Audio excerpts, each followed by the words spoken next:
Сәлем достар, каналыма қош келдіңіздер. Көпшіліктің көңіліне шыққан восточный пирогын жасаймыз.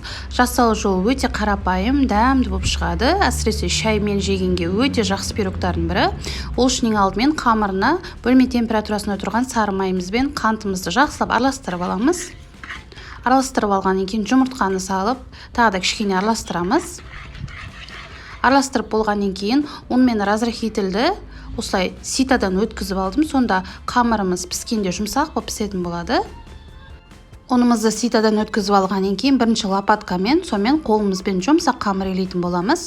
Айта кететін жағдай, каналыма тіркеліп алыңыздар.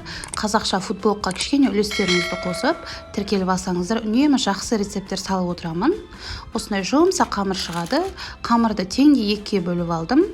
Үлкендеу бөлігін астына жібердім. Осылай қолдарыңызбен жайсаңыздар, қамыр өте ыңғайлы. Бірінші осылай жайып алдым. Қалған кішкене бөлігін осылай ботик қылдым жан-жағына.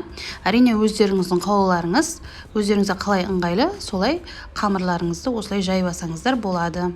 Кез келген сухофруктылар бола береді. Менде бұл жерде жаңғақ пен мейіз болды. Үстіне сеуіп аламыз.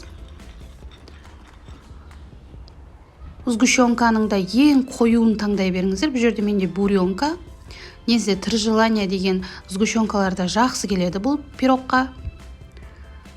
Үстіне құйып алғаннан кейін алдын ала қызып тұрған 180 градус температурада печкеде ровно 25 минут пісіріп аламыз. Пісіріп алғаннан кейін ровно 4 сағат бойы бөлме температурасында ұстаймыз, содан кейін кесеміз. Сонымен өте дәмді пирогымыз дайын болды. Ас болсын.